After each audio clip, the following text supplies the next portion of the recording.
Recently, Bookmark stopped by the Catholic Marketing Network and got a chance to catch up with various authors in attendance. We hope you enjoy this interview. And now stopping by here, our Bookmark booth at the CMN in Birmingham is author Susan Joy Bellavance. Welcome to Bookmarks. First time we got to talk. You've got an interesting background and several different books. One of the most interesting things in understanding you as an author is one time you were a sister, right? Yes, I was testing a vocation with the Missionaries of Charity, happily during the time when Mother was there.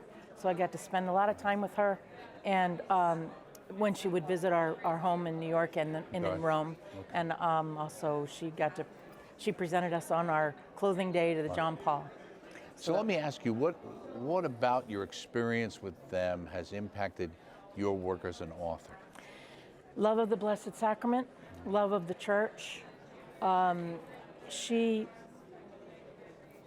People have like a religiosity. Mother had fire, and her love was, it came in the Eucharist to her, and then when she went out to you, you were Christ. But this intimacy between the Blessed Sacrament and the person, and how does that form me in my faith? I've always been Catholic since I was born. Never missed Mass in my life, but there was a fire set there, and then for me, my desire is to take that fire in my soul and put it on the words and make it go into a kid's heart. So my books aren't like churchy catechetical. They're more like, if I can make you cry, you know, in King of the Shattered Glass, for example, people read it and they start crying. Because when you show mercy, mercy makes you cry. And so I think a lot of my stories are always going back to the theme of mercy. Where did you get into the idea of writing? Was that something you were always interested in, or how did it come to you? Yes, when I was a little kid, I think about 11 or 12. I remember in second grade, my second grade teacher told me this poem was really nice, and that went into my heart. But it's something that right along. But when I got around junior high, I got more interested in it, and J.R.R. Tolkien came into my life when I was in sixth grade, and it was all over. So why the decision to focus on more children's books? I think that children you can take a treasure, put it in their heart, they'll forget about it. But when they're old, it'll come back. So my job is buried treasure. I'm here to bury a treasure. I'm here to make you have an emotion. I'm here to make you have an intensity about something that for 50 years you're going to forget it. But when you're 72 and you have that cancer, you're going to go, oh. Right.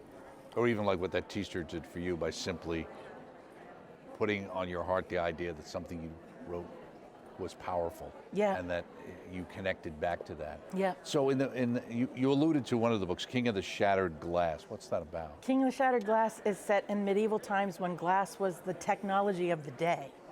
And so it was very precious. And if you had glass, you were very important. And little Marguerite has a bad temper, and she's constantly breaking the king's glass. You have to bring the pieces to the king. Oh. Everyone else buries it, which is adults in confession. They bury it. But the little kid brings it, and every time she brings it, he forgives her. And in the end, all the broken glass, he makes a stained glass window of him adopting her and putting a crown on her head, and she becomes his because of her always bringing her glass to him. So what it does is it helps kids. The story's fun to read. Right. The parents always cry. The kids are getting ready for confession, and it's a difficult concept for them. But when they see Marguerite and see what she's doing, and then they see the tenderness of the king, it's moving, and it disarms the sacrament for them. So I think it's an important work in that. Right, it's a very interesting concept. Also another book, Will You Come to Mass? Well, a lot of people are answering no these days, especially post-pandemic. Right, so the reason why I wrote that book, and that book is, you read it to your 4-year-old, that book is grandmother's revenge. So what happens is, the grandma wants daughter to bring grandchild to Mass. They're not. So she reads that to the little kid. And it's all the reasons why people, it's cute, it rhymes, it's about animals. And the raccoons are too busy with their video games. The elephant can't remember. The sloth, he's too tired in the morning. But the little lamb says, just take me there. And you go in, and you open the doors and say, can you find the little lamb? Well, if you look in the front, the good shepherd's got the lamb right here. And then the statue comes to life, and it says, I love you, Jesus.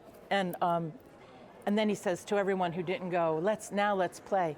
So it helps the little one want to go to Mass. Right. And when Mom reads that, Mom's going to be really affected by it. I write books to afflict parents. Right. Afflict their consciences. Afflict their consciences. They think they're reading it to their kids, but it's a great way to evangelize the generation that got lost. Right. So when they're reading it to their kid, it affects them. You're like a Catholic H.L. Mencken there. And Light of Christmas Morning, here's another kid's Sweet. book. So what about this book? Sweet. It's to show a family what to do on Christmas morning to keep Christmas. No, it takes you 5 minutes, no money involved. I wrote it kind of like Elf on the Shelf. Let's do Jesus. So in the morning, our family tradition is the night before, Jesus goes by someone's bedside. Nobody knows who. And in the morning, you look on your bed. First thing on Christmas morning, everyone looks on the side of their bed, say, is he there? Whoever has him takes him to Mom. Everyone else goes. We all get candles, and we sing him to the Christmas tree. Really? And then we put him on the table by Our Lady's statue in the Advent wreath, and we say, Jesus, we're asking you to be the king of this So where home. did this little ritual come from? You? Adoration of the Blessed Sacrament. Right. Yeah, Is that and where you so- get your ideas from? Yes. Okay. And so what it is it's this honoring of Christ into your home. We all cry. We're singing through the house in our pajamas, on the way. And you're the first gift of Christmas. Now we're going to open our other gifts. But no one is like looking at the tree. Right. They're having a moment that takes 5 minutes that makes all of Christmas change Right. for them. Gives you a new perspective. Yes, and simple New and free context. and Right. and because it's true and it's simple. Right. And any mother or any family can do it without changing anything. It takes just a few minutes. But I'm telling you, your kids, that next Christmas, they'll be looking around their bedside. Right. Who's got them? Right. Oh, that's a neat idea. Also, The Most Wonderful Rain. This one looks a little bit different. That is just put out by Covenant Press this week. It is based on a true story. I wrote it with my friend Nermeen Kuzam Rubin. It's about her work in Tanzania. And she was moved by her consecration to Our Lady to do this work of mercy.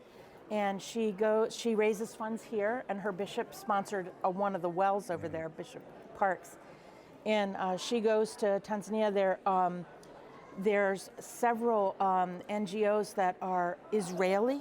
So she works with the Israelis. They dig the well. It's solar wells. And then there's another group that does the irrigation. Then the Salesian Fathers have Don Bosco technical colleges, and they use them to do agribusiness. So she takes a village that is destitute, and I mean destitute. Right. And she turns them into entrepreneurs. Right. She doesn't just put a well, okay, you guys got water, we're good. Right. She makes sure you do the well, you do the crops, and you get the academics. True and sustainability, right? Absolutely. And she's a CEO from building hospitals and stuff in Right. Florida. She's Egyptian. She calls herself, she is African because Africa is part of, Egypt is part of that. But she has saved like 50,000 lives. And so you should make your consecration to Our Lady and see what she has you doing. Absolutely. What about another book in the works? The most important, the one that I'm working on now, first of all, OSV is putting out In My Mother's Womb, which is a 40-week, beautiful, Dan Andreasen, who did American Girl, the art for those books, he did the artwork, and every page has a baby diary. Baby's funny, speaks for himself, speaks of his own development, and then the scripture that goes with it to confirm it. And then there's a little embryology swatch on that page. But on this page, there's 40 pictures that Dan Andreasen art, beautiful art, professional art, that interpret what the baby said. So when the baby now has hearing, there's music and a piano and a dog and a thing. So a little kid can enjoy it, a pregnant mother can enjoy it, a gospel scripture person can enjoy it.